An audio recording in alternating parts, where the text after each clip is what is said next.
Everyone, कैसे हैं आप सब। I hope you all are doing good. स्वागत है आपका मेरी किचन यानी साहित्य की किचन में।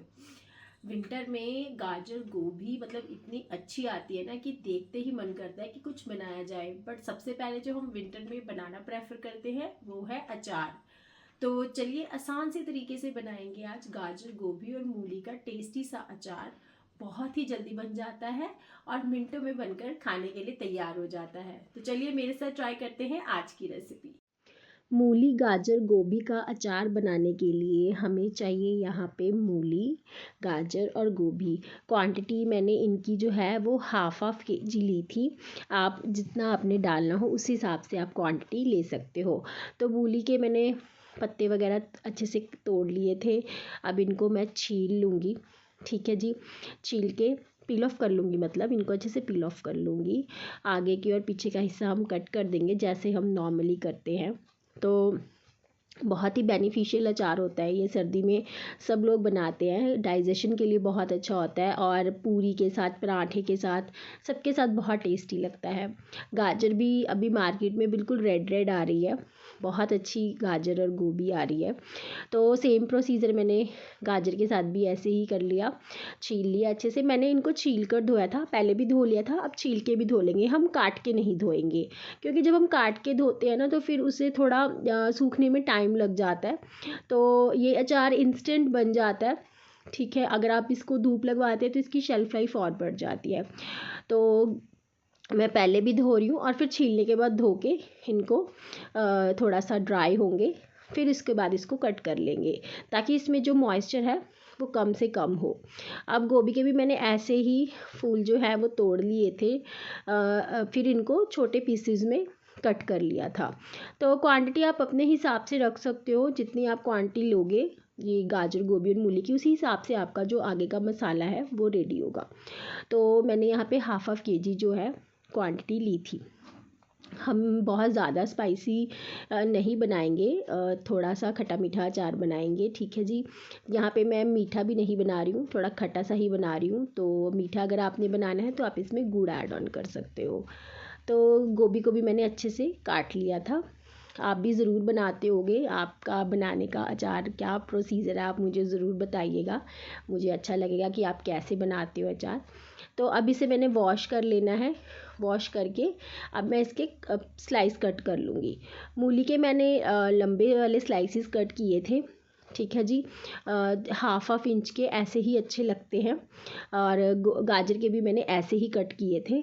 तो आपको जैसा साइज़ पसंद हो आप उस हिसाब से कट कर सकते हो। मूली वैसे भी सर्दी में बहुत अच्छी आती है, मीठी आती है और खाने में बहुत टेस्टी लगती है, डाइजेशन के लिए बहुत अच्छी है। और हम साग के साथ किसी भी सब्ज़ी के साथ मूली प्रेफर करते हैं। मूली की चटनी भी बहुत टेस्टी बनती है, तो आप भी बनाते होगे। तो अब हम क्या करेंगे, इनके स्लाइस कट कर लेंगे। ठीक है जी, गाजर के भी ऐसे ही हमने स्लाइस कट कर लिए थे। अगर बीच में वाइट वाला हिस्सा ज़्यादा हो तो वो आप निकाल भी सकते हो। ठीक है जी, बाकी नॉर्मल ऐसे ही स्लाइस कट कर लेने हैं। अब आगे क्या करेंगे जी, आगे हम गोभी के तो हमने ऑलरेडी पीसेस छोटे कर लिए थे, तो अब गाजर को भी मैंने ऐसे ही कट कर लिया था। गाजर आँखों के लिए बहुत अच्छी होती है। ठीक है, बच्चों को बहुत पसंद है, ऐसे कच्ची भी खा लेते हैं। तो आप अचार बनाएंगे तो अचार तो वैसे ही सबको बहुत टेस्टी लगता है। अब इसे हम एक कॉटन के कपड़े पे, जी अगर आपके घर में धूप आती है तो आप धूप में इसको 2-3 घंटे के लिए ड्राई कर सकते हो। ज़्यादा नहीं ड्राई करना, फिर क्या होगा ये बहुत ज़्यादा ड्राई हो जाता है, वो अच्छा नहीं लगता। या फिर आप पंखे के नीचे से सुखा सकते हो। तो मैंने यहाँ पे नॉर्मली रूम में ही पंखे के नीचे से हल्का सा सूखने के लिए डाल दिया था। अब मसाला रेडी कर लेंगे। इसमें मैंने सौंफ ली है, मेथी दाना लिया है, काली मिर्च ली है और धनिया के बीज लिए हैं। तो ये सब मैंने जो क्वांटिटी इनकी है वो मैंने इंग्रेडिएंट्स में नीचे लिंक में डाल दी है, आप वहाँ से भी चेक कर सकते हो। बाकी आप अपने हिसाब से भी क्वांटिटी एडजस्ट कर सकते हो। यहाँ पे मैंने 2 बड़े चम्मच राई डाली है। राई इसमें बहुत ज़्यादा ज़रूरी है क्योंकि जो खट्टापन है वो राई से ही आएगा। ठीक है जी, बाकी सौंफ मैंने 4 छोटे चम्मच ली है, मेथी दाना भी मैंने 3 से 4 छोटे चम्मच लिया है। कोरिएंडर सीड्स मैंने 4 से 5 छोटे चम्मच ली है और 10 से 12 मैंने काली मिर्च ली है। अगर आपको ज़्यादा तीखा पसंद है तो आप काली मिर्च की क्वांटिटी बढ़ा भी सकते हो। इसे धीमी आंच पे हल्का सा रोस्ट कर लेंगे हम, बिल्कुल धीमी आंच पे करना है ताकि ये जले नहीं।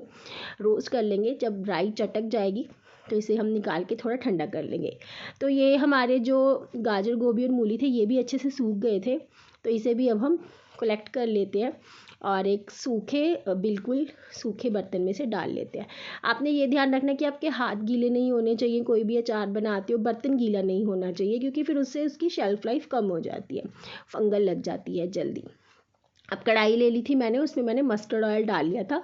1 से 2 कड़छी बड़ी मैंने इसमें मस्टर्ड ऑयल की यूज़ की थी।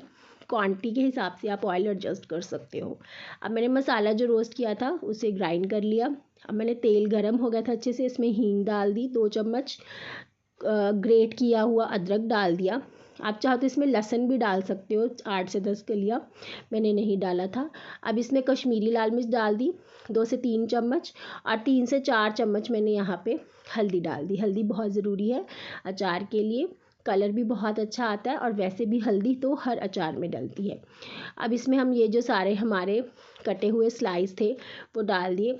मेरी थोड़ी कढ़ाई छोटी पड़ गई थी, आप कोशिश कीजिएगा कि थोड़ा बड़ा बर्तन लीजिएगा। तो इसे मुझे हिलाने में थोड़ी दिक्कत हो रही थी, तो मैंने फिर इसे आराम आराम से धीमी आंच पे ही आपने ये सारा प्रोसेस करना है, आंच आपकी तेज़ नहीं होनी चाहिए। अब इसमें हम डालेंगे नमक। यहाँ पे मैंने रॉक सॉल्ट डाला था, 2 से 3 चम्मच यहाँ पे डल गए थे। बाद में मैंने टेस्ट किया तो मुझे थोड़ा नमक कम लगा, फिर मैंने इसमें थोड़ा सा नमक और डाल दिया था। अब इसमें मैंने 2 चम्मच जो है वो काला नमक डाला था। काला नमक का टेस्ट भी इस अचार में बहुत ज़्यादा अच्छा आता है। अब जो मसाला हमने ग्राइंड किया था वो मसाला भी इसमें ऐड ऑन कर देंगे। तो जितनी क्वांटिटी मैंने पीसी थी वो सारी मैंने ऐड ऑन कर दी थी, क्योंकि इसी मसाले से ही अचार हमारा एक टेक्सचर और एक टेस्ट आएगा। तो ये सारे का सारा मैंने ऐड ऑन कर दिया था। तो अब हम धीरे धीरे से इसको हिला लेंगे। मुझे दिक्कत हो रही थी तो मम्मा ने फिर इसको थोड़ा सा मिक्स किया आराम आराम से। इसको हमने 5 से 10 मिनट का धीमी आंच पे थोड़ा सा सेक लगवाना है, मतलब आंच पे रखना है थोड़ी देर। उससे क्या होगा, एक तो अचार थोड़ा जल्दी पक जाएगा, बट इसकी क्रिस्पीनेस नहीं ख़त्म होनी चाहिए, तो उतना ही सेक लगवाना है। तो अब मसाले में ये अच्छे से कोट हो गया था।